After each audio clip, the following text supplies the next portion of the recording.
But first, dad jokes. You have a dad joke? I do, absolutely. Yes. Want to start? Yeah, I'll go first. Sure. Good. Did you know that dogs can't operate MRI machines? Why not?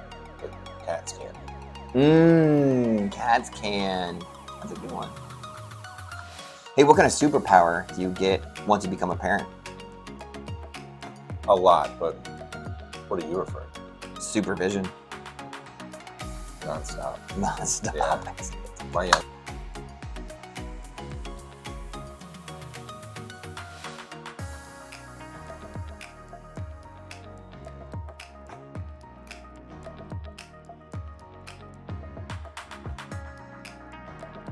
Welcome. Thanks for joining us here for July. It is freezing cold outside. Wait, wrong month. I got the wrong month. Scorcher. It's toasty. But that's what we expect, you know? Mm-hmm. Actually, the 4th of July weekend was not bad. It was actually pretty good. I think it was a blessing. I don't remember a mild 4th of July weekend like that in a long not time. bad. It was nice. It's pretty good. It was We great. hung up by some pools and did some things. And the Fireworks. best pools are a friend's pool. That's right. That's what we did. Yeah. Friend's pool, friend's property, friend's fireworks. We brought some food. Yeah. Yeah. That's about it. So the other thing that's hot, see this transition? The other thing that's hot is this buyer's market. Hmm. Yeah, I like that transition piece. I like that. That's very good. I've been working on that all day. So we're hitting July, and the theme continues that we have a pretty low inventory market, that the buyers are being kind of creative with some of the offers that they're putting together. Mm-hmm. And folks like Tim have had to really sit down with people, crunch some numbers the hard way, and kind of see where the maximum is. And we have to really buckle down on like planning with people. Yeah. What's your 5-year, your 7-year, your 10 years? So that way we're making the best decisions with our folks as possible. It's not been easy. Mm-hmm. We want to be sure we're doing the right thing. We don't want to just get you into a house. It's got to fit what you're doing. So it's taking a lot of patience. Yeah. And, sitting down with a client and the assumptions that they walk through the door with, it's not necessarily that I'm here to dispel them. It's that I'm trying to figure out what do they bring to the table from a knowledge perspective. Yeah. And then figure out if their goals align with what I think their goals should be. Right. Yeah. So ultimately, I'm going to listen to the client. But sometimes there's a conversation to be had of don't stretch to put 20% down, let's say, because if that's going to deplete all your net proceeds and maybe even some of your savings, and I know for a fact that you want to finish the basement at the new house, why would you deplete all of it? Yeah. And then that project might be 5 years away. Let's make it 12 months away by saving some of that money. And a lot of times the conversation is, I want to put 20% down to eliminate PMI. Well, one of the items in this big, beautiful bill is that once again, you can write off mortgage insurance. That changed several years ago where the mortgage interest deduction was one of the big ones. Now you can write off mortgage insurance. So even before this, I was suggesting, hey, listen, sometimes mortgage insurance isn't that expensive. As long that as money is better, saved. So, yeah. Now there's even more an incentive of let's dial it back. Let's put 10 or 15% down. Maybe finance mortgage insurance. You can write that off and you have the money for your project. So we're going to do two things. We're going to talk about the bill in a second. You've already tipped on that one, but we're going to do something we've done all the time, but as a refresher, are down. Because I'm still getting people like, oh, I need to bring 3%, 5%. I'm like, no, you got to talk to Tim. Mm-hmm. You don't know how much you need to put down. So where are we at? USDA? USDA is none. 100% financing USDA. I mean, it's great. FHA? 3.5% down. Okay. Mm-hmm. You can do more if you'd like, but you can always do more. You can put money down on a USDA loan if you wanted to. Yeah. Conventional? Conventional, minimum 3% down if you're a first-time home buyer, 5% down if you are not. Anything above 20% down or anything above 80% loan to value, there is PMI or mortgage insurance required. But as you put more money down, let's say you go 5% to 10 to 15, that mortgage insurance requirement goes down significantly. So, and then VA? No money down, VA. And then how do you get rid of the PMI once you have it? Complicated question, but I have answers. So the PMI automatically drops off at 78% loan to value. Yep. Once you get to 80% loan to value or 20% equity in your property, you can apply to have it removed.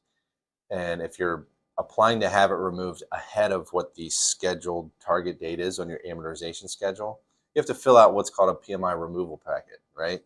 And it will ask what type of upgrades you've done to the property that would increase value over and above just natural appreciation. And you basically send that into the servicer to then apply to have it drop. So if you've purchased a property, you have PMI, you did a lot of work to the house, and just naturally your neighborhood has appreciated in value, you can apply to have it dropped short of that time frame. So there's some of the conversations that we have. So we say, listen, home values in our area are growing between 2 to 4% in the last 10 years, give or take. So you're seeing some appreciation in the value of your house. You can do some improvements if you want to. Make sure you check with us first, because I can tell you which things help with the value and fit your neighborhood. And then sometimes it's better to make extra payments throughout the year rather than paying down that PMI and making that big chunk right away, especially if you have other bills and other things you want to do. Making extra payments puts you in the driver's seat of paying that thing down when you want to. And if you get a raise or a bonus or whatever, you might be able to make those advanced payments, pay it down to the 80% and get rid of that PMI early without the stress of coming up with a big chunk of change up front. So a lot of these conversations we have with you, look at your numbers and see what fits, because you do have options and you have to just be smart with your money. Yeah.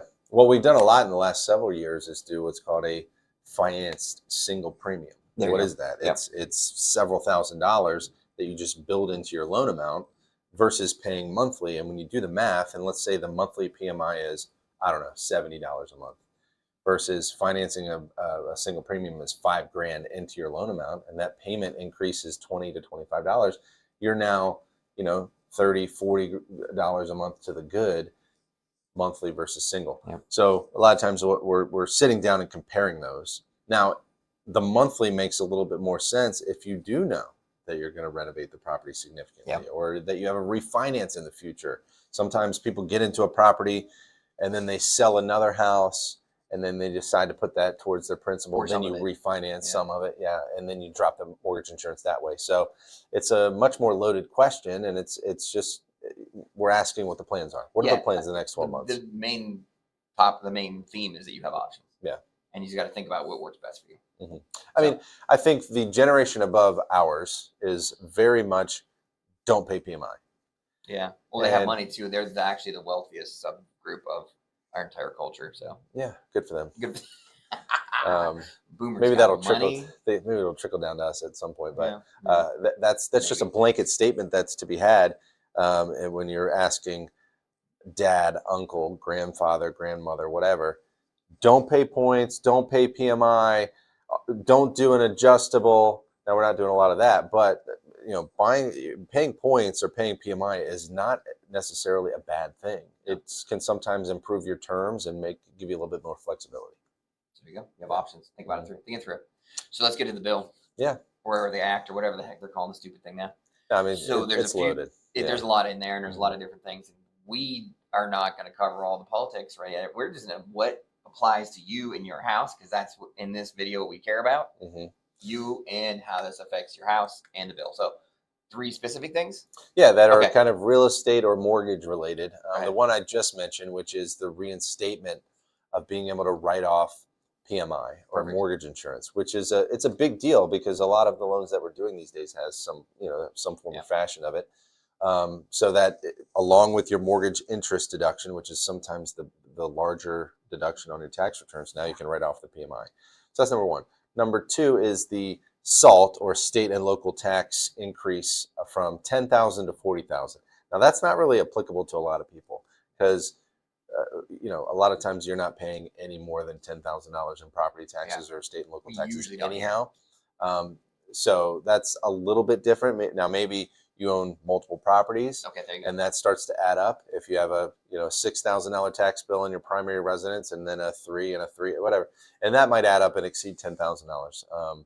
So that increased from 10 to 40. Now the wealthy that have huge property tax bills, or cities. Sometimes cities have more than 10,000. True. Yeah. I mean, some of the counties in Maryland that are more expensive in terms of property taxes are Prince George's County, Charles, Montgomery. Calvert and St. Mary's are pretty affordable. So, and then the other one has to do with claiming depreciation on an investment property. So if you're an investor out there, and tax returns tend to get a little bit more important when you have multiple properties or self-employment. But if you're a real estate investor, your property, your income taxes are sometimes pretty convoluted. And being able to claim 100% of the depreciation on a property as an investor is a huge benefit to anybody that's investing in real estate. So those are 3 items. Yep. few things here and there. Two of which don't impact a lot of people. One, it definitely impacts us with originating loans or doing working with buyers, which is writing off that PMI. It really is a big deal. There you go. So that's all we're going to talk about. We're never going to talk about it ever again. Ever. You'll hear us talking about beer and sports more than we talk about the act. Yeah. I mean, I think the name is good. Big Beautiful Bill makes it sound good. That's great. We love alliterations. Yeah, I love alliteration. I truly do.